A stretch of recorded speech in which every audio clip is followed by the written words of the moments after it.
Hello and welcome to another episode of Coffee with SamPaul. I'm very excited to be joined today by somewhat of a musical legend. He's worked with anyone you can think of. He's probably worked with them. Swanee, lived in Melbourne. He's now currently based in Europe. And I am joined today by Gwyn Ashton. How you going, Gwyn? Howdy. Nice to be here. Thanks for having me on. Oh, no, it's an absolute pleasure, man. It's an absolute pleasure. So, we were just talking off camera, a little bit about music and things like that. And you've kindly gifted me this amazing new album here, which is called Mojo Soul. I was just curious sort of how did that come about? I got stuck out here during COVID. 2019 came out to do a tour of Australia to promote an album I had out then called Sonic Blues Preachers. Oh, nice. Which was, I'd recorded that in Adelaide with John Freeman from Fraternity. We were talking about Maori Berg before. Yep. They played together with Fraternity. Yep. Back in the day. And JF and I got together, recorded an album that my friend Gary Allen, he's a songwriter as well in Melbourne from Adelaide. Yep. We wrote this album together. And I came out to promote that, doing it solo. And then I followed all the bushfires up and down the coast of Newcastle and back. And then COVID hit, I got stuck in Adelaide. And then I didn't really have much to do. there wasn't, we all got stuck down, everybody in the world. But it was a very fertile period for me because I got to finish off a lot of songs I'd been working on. That's great. Just some ideas, some fully finished songs, some that I had the opportunity to be able to finish. And then you interviewed my another songwriting partner I have, Andrea Dawson. That's right, yeah, we did. A few weeks ago. And shares a music room. We set it up as a studio. I just met her. We recorded her album there, and we got a lot of people in to do it, because here in South Australia we were pretty lucky at the time, because it wasn't like Victoria, they were like locked down. Oh, yeah. Like we could still get around and do stuff. That's right. So I used that as a positive thing.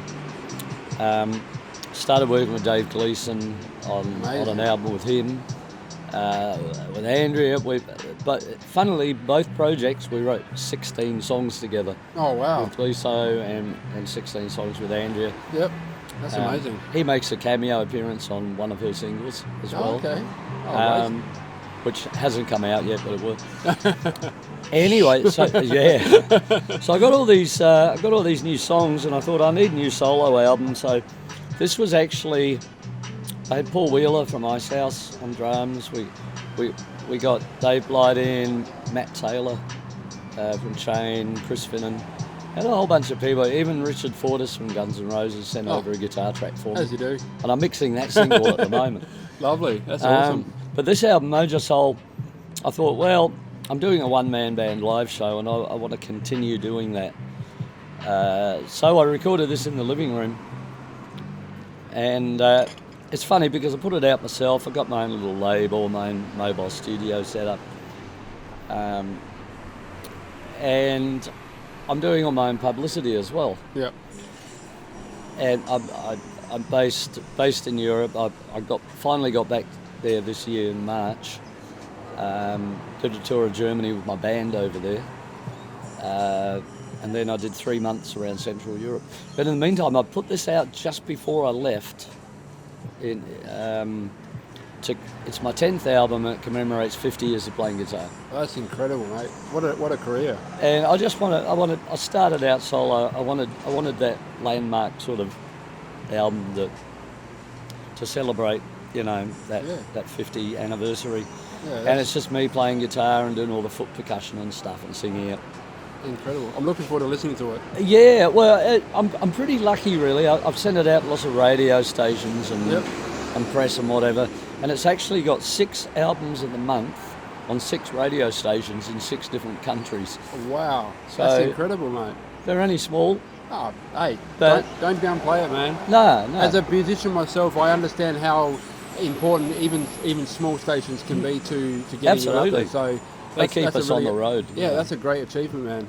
We were talking before, earlier before we got on camera, about sort of technology and stuff, and like clearly that's been very beneficial to you. Like, you said you have a portable studio, and you set up at Andrea's place and things like that. Like, absolutely. How much have you found that's changed the way you work from maybe back, when you started out when that wasn't a thing? Because back 50 years ago, they didn't have home studios the way we do now. No.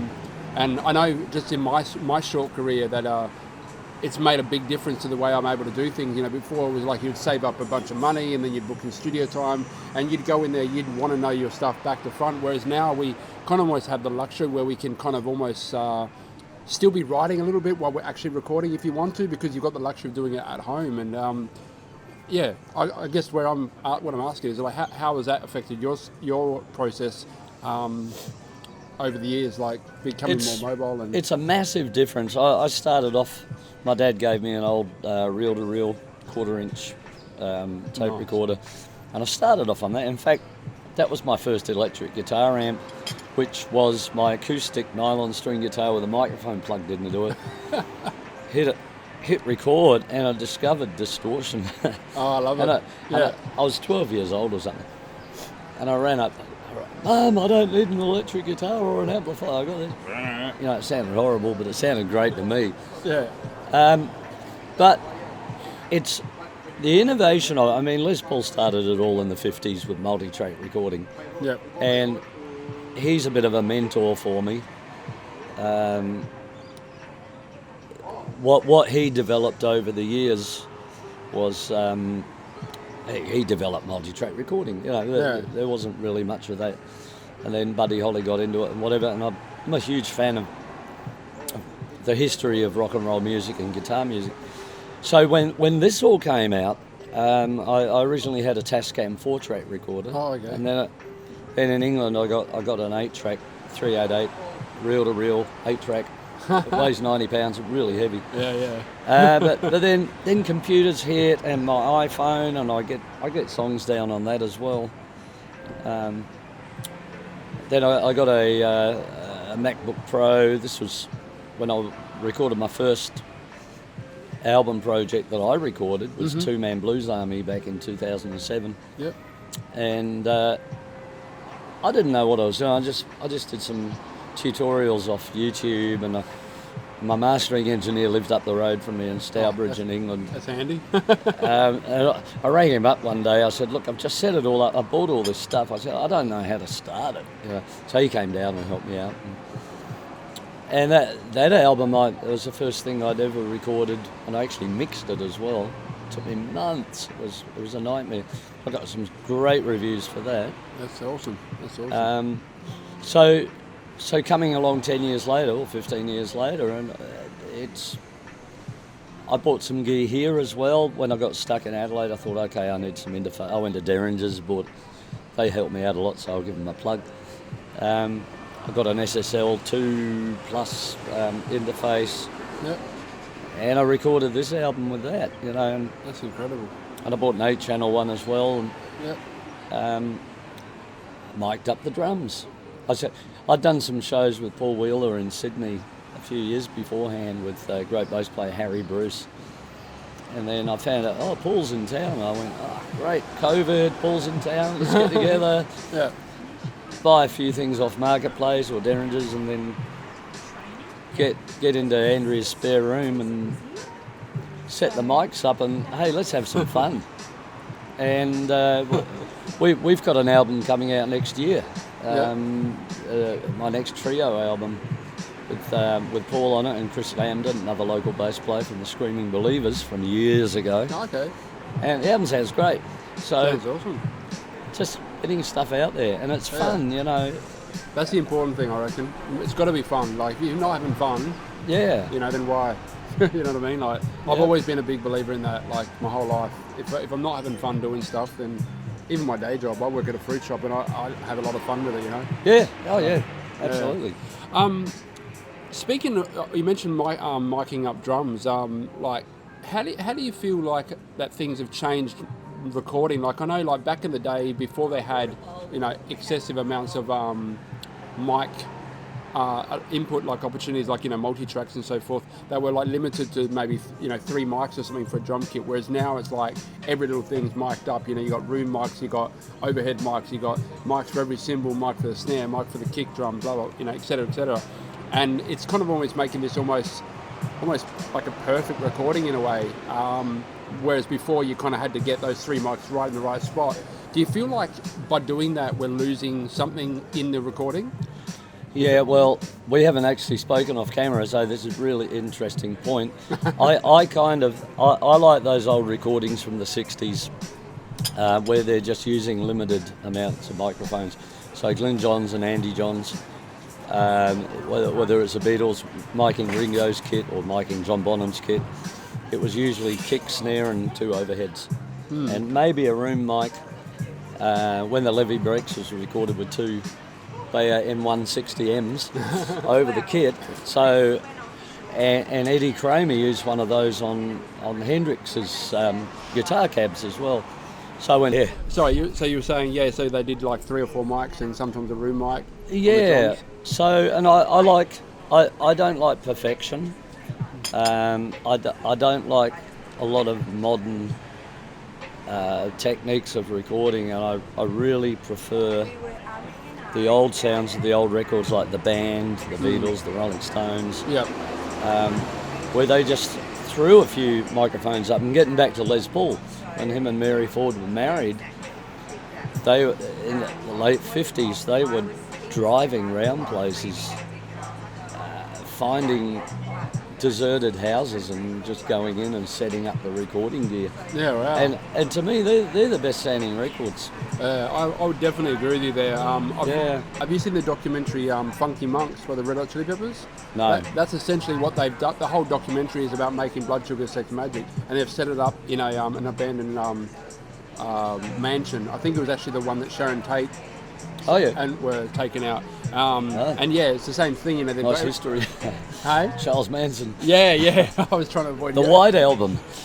Yeah, exactly. And that's what they did. They set up the room, you know. So basically, like every person in the band had their own room, like where they had a mic ready to go, and they had a jam room and all that sort of stuff. And it was just incredible, like to see them recording that in that way. But coming back to what you said, like you don't like, you know, the modern recording techniques. I actually had this sort of like a penny drop moment. I was chatting to someone on the show, and I came to this kind of conclusion that, you know, like a lot of people kind of say that new music doesn't have any soul in it, and obviously it's not all music, but a lot of the current, you know, people say that. Yeah. Like obviously this has got heaps of soul in it, you know, and mojo. But you know, like. But like they say, a lot of the current music, particularly like pop music, and that it lacks the soul that we had in the, you know, 50s, 60s, 70s music. I actually kind of came to this conclusion that maybe what it is that we're aiming for this perfection in the recording techniques now, and we're not perfect ourselves. So no, human beings aren't perfect. Yeah, exactly. So the music being sort of, you know, for all intents and purposes perfect doesn't work for us, even though fundamentally, like, you know, it's cleaner and this and that, louder, blah blah blah, all those things. It's actually not what we need. You know, we need to have music that's closer to what we are. Yeah, I think a lot of modern music does have soul. I think you heard it first.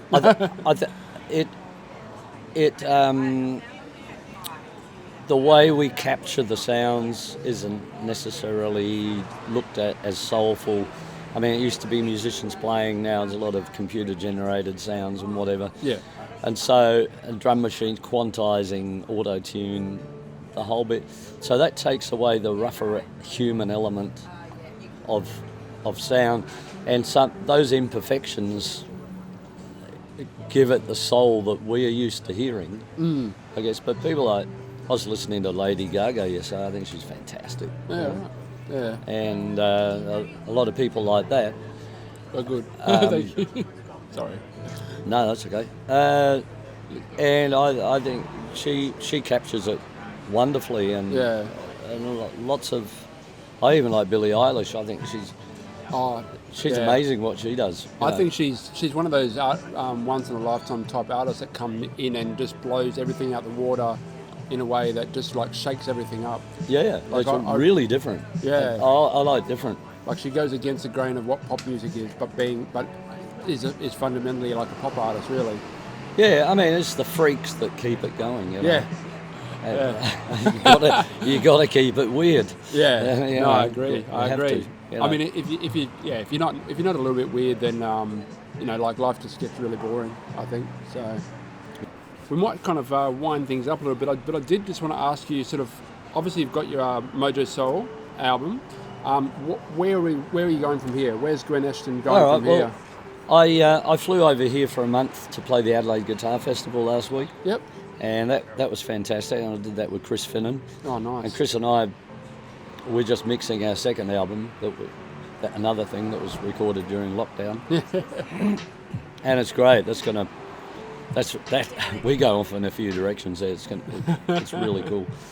I'm heading back to Europe next Tuesday. I've got some guitar shows to do in England, Manchester and Oh, nice. Cumbria, is it? Or Chester guitar show? I can't remember. Oh, I feel terrible now.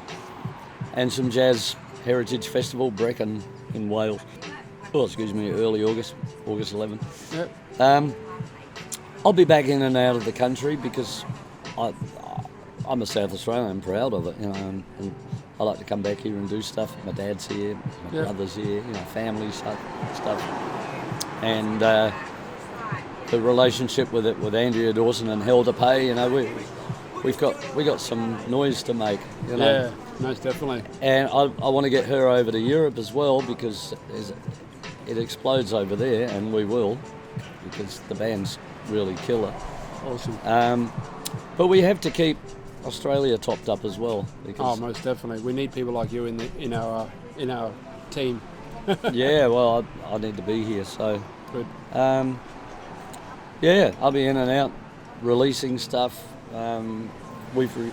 Paul, Chris and myself have recorded 3 albums of material for my solo sort of project. Yep. That's awesome. Some of it's a bit 60s pop influenced. Got a bit of the folk rock thing going with the jangly 12-string and the nice. Birds, the Beatles, the Animals, the I do love a good folk rock song. Yeah. So some of it's a bit like that. There's all sorts of stuff. You know, I'm trying to put into 3 different album categories because they're quite a variety of songs, but they've all got to have a common thread going through the actual record. So. I'm a big believer in that as well, and I think for me, I feel that's lost in a lot of the more modern artists. I feel like they're just a bunch of singles all smashed together as an album. Whereas for me, I'm like you. I've got to have the thread. I've got to have a theme. I've got to have an album as a body of work, and I always write. Yeah. I've been looking up to producers, you know, so I love what Rick Rubin does. Oh. And I'm a huge George Martin fan. Yep. And Andy Johns and Eddie Kramer, you know, so all these guys, I'm not only thinking in a guitar player's mindset, but this cab is a record producer as well, yes, you know. Most and definitely. I love Revolver and Sgt. Pepper and all these albums from the 60s. Oh, so. yes. And they're not huge drum sound. The bigger the drum sound you get, the less space there is for all the other instrumentation. Exactly. So it just has to sound good. Yeah. And then you can layer the other tracks on. So exactly I'm in a bit of a production phase at the moment. So. Yeah. And it's awesome. fun. I love doing it. Yeah. And because of all the new plugins, we've got access to Abbey Road, you know. Oh no, it's incredible, basically. isn't it? Yeah. On my laptop. I know. So, Abbey Road in the laptop. How crazy is that? Yeah. I bet the Beatles would never have thought it. No. Thank you so much, Gwyn, for coming and having a chat with me on Coffee with SamPaul. It's been an thanks a lot pleasure. for having me because I love talking about this sort of stuff. Yeah, no, most definitely. Always happy to have you on, man. Like you're a wealth of knowledge. You're, dare I say, a national treasure musically, and look forward to seeing sort of what you got next coming out. And I'm looking forward to checking out Mojo Soul. Check it out, guys. It's his current album. And I'll definitely be giving that a good hard spin in my car. That's where I do all my listening. Fantastic. Got a CD player in there. Crank it up. And thanks to Cotto for putting up with us and for the great coffee. And the peppermint tea. And peppermint tea today. I do normally ask my guests what they have, and I didn't actually ask you, so thank you for bringing that to our attention. That's all right. Because it's always interesting to see what people drink, you know, like I always go with the same thing every time, but it's my guests vary, so it's always interesting. So yeah, so thank you so much, man. Thank you. No worries. All right. Peace. Fantastic.